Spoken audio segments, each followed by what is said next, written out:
Ilhan Omar, she signed off on a letter supported by the AIPAC lobby that seeks to impose new sanctions on Iran. After clashing repeatedly with AIPAC, Representative Ilhan Omar has signed onto one of their key lobby agenda items for this year. Now, the people who are defending this nonsense, the first thing they're going to tell you, and Ilhan Omar posted this on her Instagram, is that, oh my God, this is a smear, and she didn't do that, and this letter didn't come from AIPAC, which is a technicality at this point. Yes, this letter didn't come originally from AIPAC, but it was written by a friend of AIPAC, Engel, who's the chairman of the Foreign Affairs Committee in the House. And he's a staunch Zionist. And the policy is Zionist. And it promotes American imperialism. And that's why AIPAC support it. So if you're co-signing off on this nonsense, then you're part of the problem.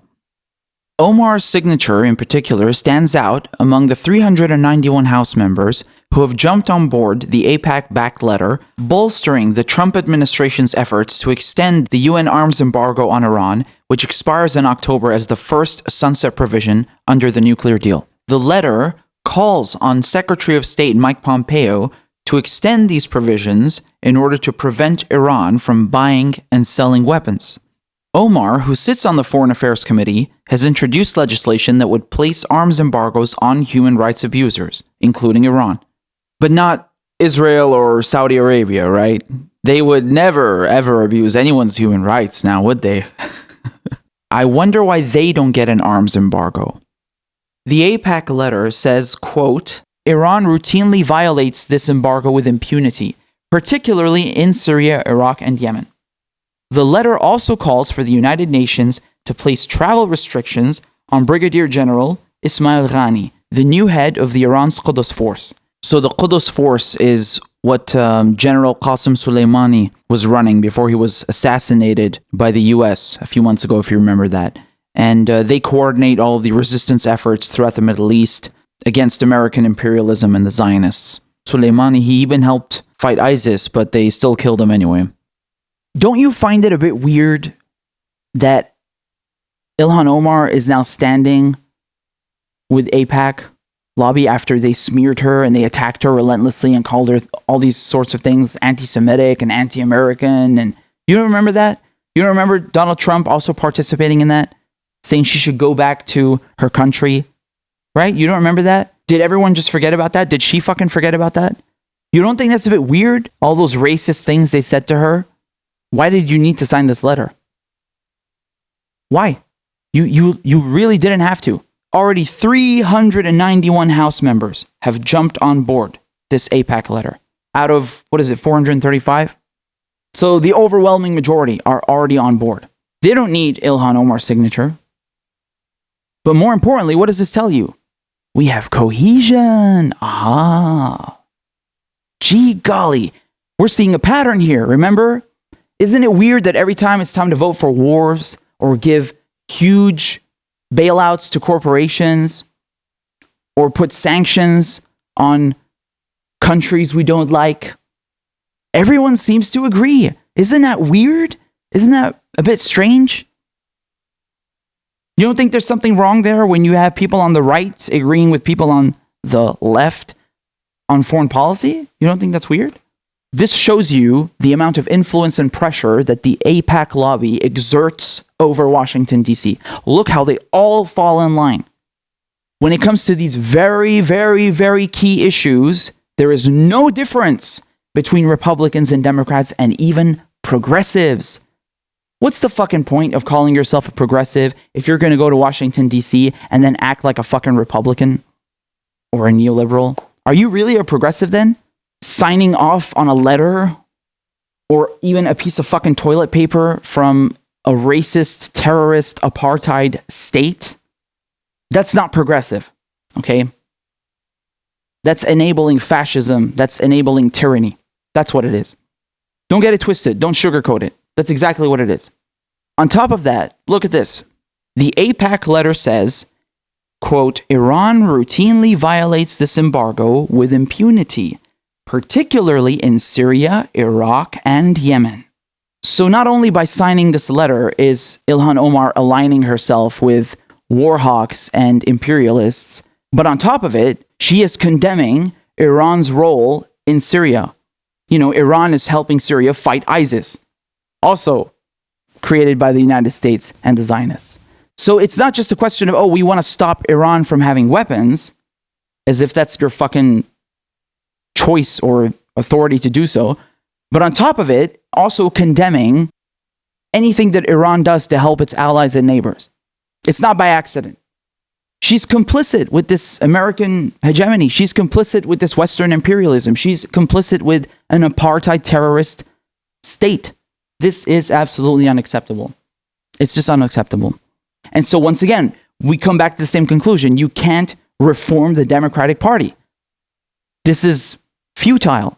They don't reform the Democratic Party. They don't reform Washington, D.C. Washington, D.C. reforms them. Same shit when AOC says, oh, well, I defer to party leadership on Venezuela. No, the fuck you don't, bitch. Where's your anti-imperialist stance? Grow a fucking spine. What is this bullshit? I don't know if Ilhan Omar is evil. I don't know if she's a sellout. Maybe she's being blackmailed. Maybe she's being pressured. Who knows? But at the end of the day, the result is the same. Have you seen the Democratic Party veer towards progressives? What policy concessions have they given you? None. Nothing. So this is a failing, losing strategy. And it's not just about Ilhan Omar. The whole fucking strategy is wrong. Like I said before, I've told you many times, it's not enough to say, oh, I don't take corporate money. They have other ways of making sure that you play ball. I find this absolutely bewildering that when you ask a Republican, a conservative, you ask a neoliberal, and you ask a progressive about foreign policy, they all agree? That's not normal. In case you didn't know that, that is not normal. What is the leftist position on foreign policy in the United States? If you even have a left. Why are progressives all over the fucking place? Why is Ayanna Pressley and Ro Khanna, why are they voting to condemn the BDS movement? And don't forget, when the House was voting to recognize the Armenian genocide, Ilhan Omar voted present. She essentially abstained from recognizing the Armenian genocide, which is a cowardly, disgusting, and indefensible position. How dare you? Why does Bernie Sanders say, I want to end the wars, but then he says, I want to phase out Maduro and Assad? What? That's still a regime change. They just want you to leave them the fuck alone. So please accord them the same courtesy, will you, old boy? Not asking much here. Really not asking much. So this whole end the wars is fucking meaningless when you are going to go and impose sanctions on countries, which is essentially another form of warfare. Okay, it's siege warfare. And all the more horrific in the case of Iran and Syria, where they're not just imposing embargoes on arms. No, they're imposing sanctions on medical supplies. They want to kill off the fucking population. This is genocide. This is terrorism. You don't think there's a real issue with priorities here? This is madness. And so once again, progressives have no fucking backbone on foreign policy. This is unacceptable. It's unconscionable that I go on one progressive channel on YouTube and they're siding with the Zionists, and then I go on another and they have an anti-imperialist stance, which is the correct stance to have. Like, what the fuck is going on here? No wonder you can't achieve anything. No wonder you ain't got shit. You ain't got scraps. No wonder Washington, D.C. doesn't fucking respect you, because you don't even know what the fuck you want, you morons. You can't even agree on shit. Why does it have to be explained that siding with a terrorist state that is ethnically cleansing Palestinians is not fucking okay? Why does that need to be reiterated over and over? Unfucking believable. Unfucking believable. So this letter, they effectively want to continue imposing an arms embargo on Iran, right? And look at the reasons that they cite. Ranking Member McCall said, quote, nearly every member of the U.S. House of Representatives is in agreement. Iran must not be allowed to buy or sell weapons. This isn't a Republican or Democrat issue, or even just an American issue. Oh, you see, he said the quiet part out loud. He's right. It's not a Republican or a Democratic issue. You know why? Because they're all playing on the same fucking team. You know it. When it comes to corporate bailouts, when it comes to imperialism, when it comes to screwing over working class people, oh, they all work in tandem. Oh, there's bipartisan, reaching across both sides of the aisle, giving hand jobs across both sides of the aisle, sucking each other's fucking dicks. Oh yeah, no problem. It's peace and love, homie. When it comes to fucking over Arabs, when it comes to fucking over Iranians, when it comes to fucking over Palestinians, oh, they're there. Don't you worry. We need to extend the UN arms embargo on Iran for the sake of international peace and security. I am proud the House is speaking with one voice to protect the world against Iran's aggressive and destabilizing behavior. Yeah, that sounds a lot like what you said about Iraq. That they're so dangerous. Yeah, and it turns out you're the fucking destabilizing behavior.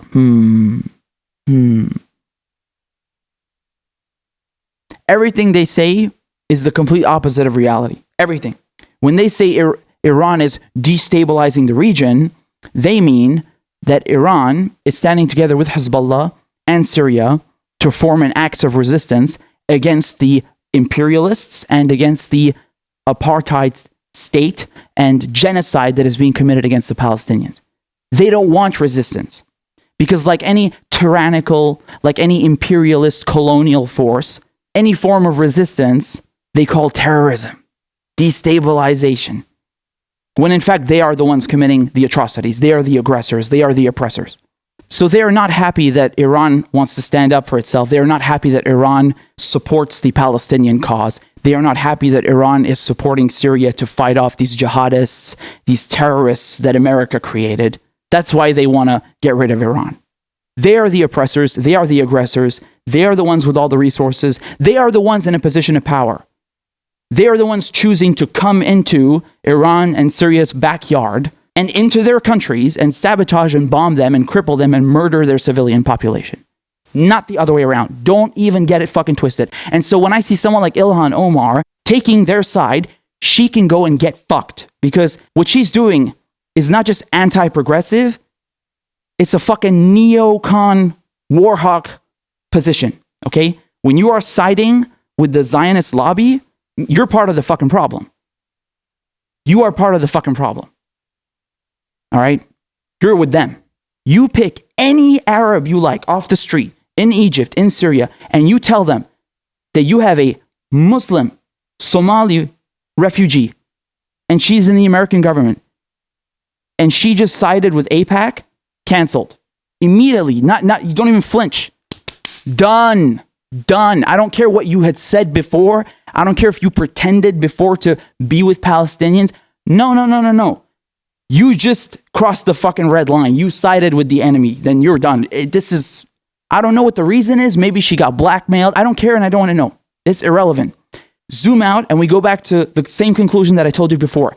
You cannot reform the Democratic Party. You just can't. Look at them. They've all signed this letter. All the Republicans, all the Democrats. They play on the same team. You have no avenue with these people. Forget about it. Why is she partaking in American hegemony? Why is she partaking in this imperialism, in this world police mentality? Why is she enabling that?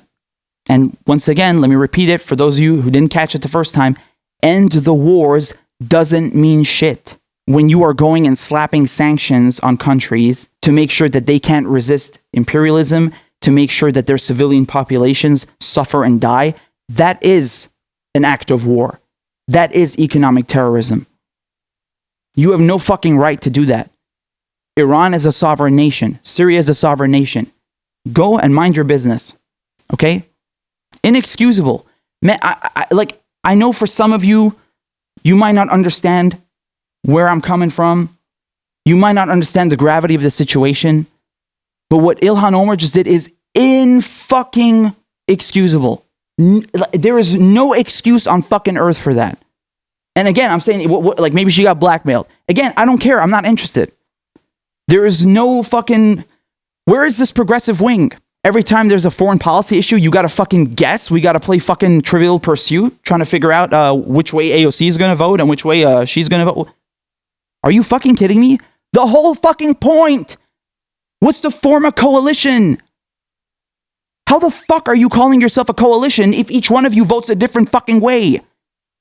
To the people defending this shit, you are fucking morons, and you are definitely not fucking Arab, because if you had one fucking iota of understanding of what happens to Palestinians, of what happens to Arabs, of what happens to Iran, you would vehemently reject this shit, and you would have a visceral reaction to what she did. This is no.